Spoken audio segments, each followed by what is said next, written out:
యెహోవా ఎంచు క్రైస్తవులు, ఉల్లబ్జాక్షుడంచు వైష్ణవులు, శంభో ఎంచు సేవులు సదా ఆహ్లాదమున మెంచ ఆయురారోగ్య సంపద్ భాగ్యంబులో సంగి రక్షించువాడు ఒక్కడే. కనుకనే ఈ అల్లా అనేటువంటిది కానీ, జీసస్ అనేటువంటిది కానీ, రామ అనేటువంటిది కానీ, కృష్ణ అనేటువంటిది కానీ మన ప్రీతి కొద్దీ మనం పెట్టుకుంటున్నామే కానీ దైవం ఒక్కడే. అరబిక్ రాజులు ముగ్గురు చేరి జీసస్ పుట్టినప్పుడు అతను దర్శించడానికి వచ్చారు. ఒకరు చెప్పారు, the one you think you are, ఇతను కేవలము ఒక దివ్యత్వమైన మానవుడిగా కనిపిస్తున్నాడు అన్నాడు. రెండవ వాడు one the others think you are అన్నాడు. అనగా ఇది సొసైటీతో కూడినటువంటి ఒక తత్వము, ఇది వ్యక్తిత్వమే కాదు సమష్టి స్వరూపము అన్నాడు. మూడవ రాజా the one you really are అని ప్రబోధించాడు. ఇతనే దివ్యత్వంతో కూడినటువంటి వాడు అన్నాడు. మానవుని యొక్క మెదడు, మానవ యొక్క శిరస్సులు భిన్న భిన్నంగా ఉండటం చేత ఆలోచనలు కూడా భిన్న భిన్నంగా ఏర్పడుతుంటాయి.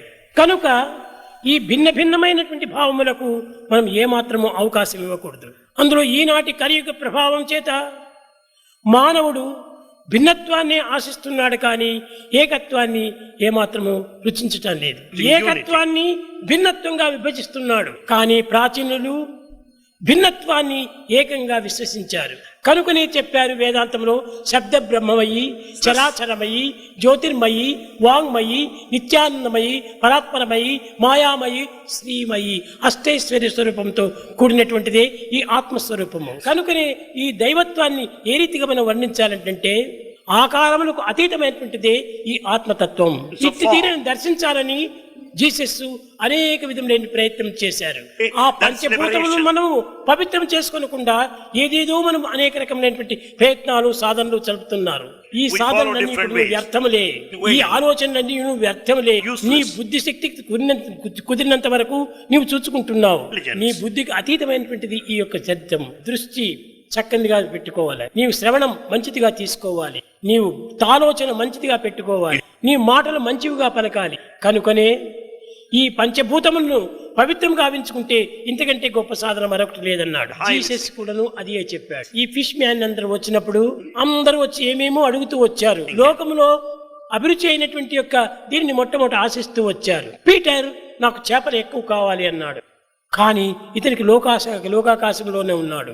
ఇది ఏ భూతాకాశము.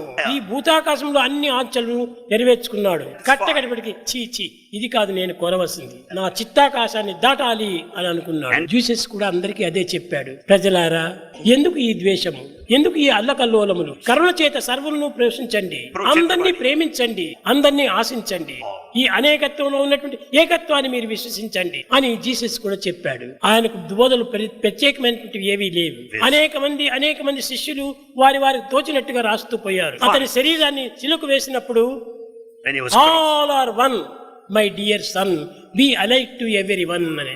ఏమిటిది? తల్లి ఏడుస్తుంటే mere death is the dress of life అన్నాడు. ఏమిటిది?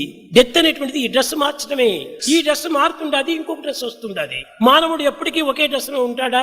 ఉండడు. దినదినము డ్రెస్సులు మారుస్తుంటాడు. అదే విధంగానే ఈ దేహములు అనేక జన్మములు మారుతుంటాయి. కాబట్టి ఇది మారినంత మాత్రమే ఇది డెత్ అని అనకూడదు. ఇది కేవలం దేహములకు మాత్రమే సంబంధించినటువంటి జీవతత్వం ఎప్పటికీ శాశ్వతంగానే ఉంటుంది. అదే అమృతత్వము, అదే ఆనందము.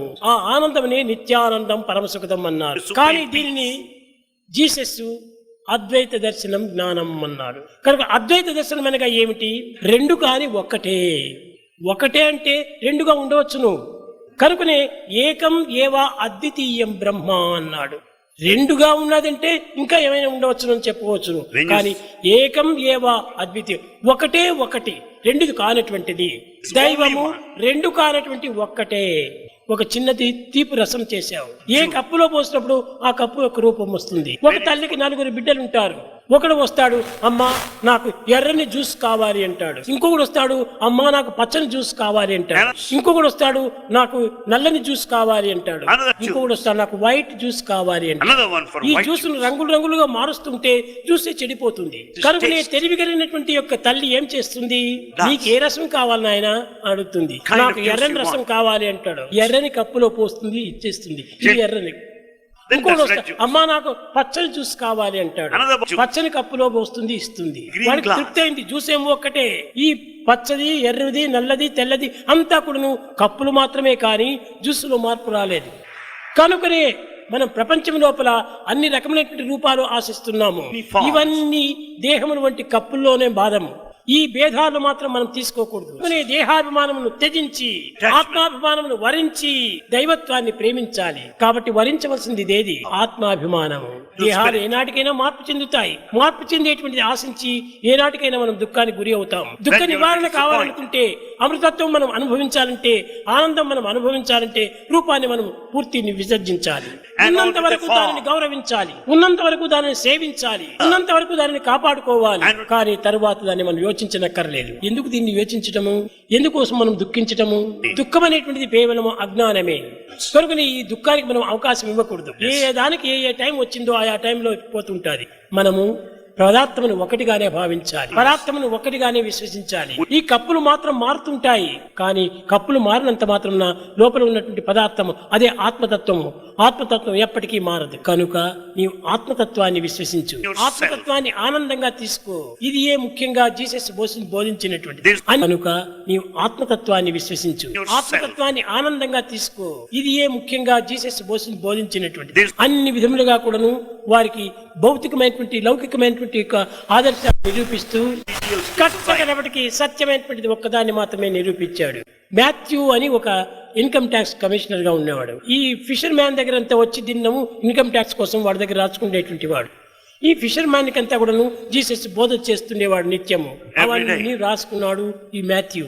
ఆ మాథ్యూ రాసుకునే దీన్ని బైబిల్ గాని సృష్టించాడు. ఇంకా మిగతా రాసినవన్నీ కొను వారి వారి భావములను పురస్కరించుకుని రాస్తూ పోయారు. ఎక్కడే కానీ జీసస్ నేను దైవము అని కానీ, లేక నేను హెడ్ అని కానీ, నేను పవిత్రుడని కానీ, నేను గురువు అని కానీ తాను ఎక్కడా చెప్పలేదు. God is my father, my father father father అని ఫాదర్ కిందనే బోధిస్తూ వచ్చాడు. కనుకనే అతని యొక్క తత్వం చాలా పవిత్రమైనటువంటిది.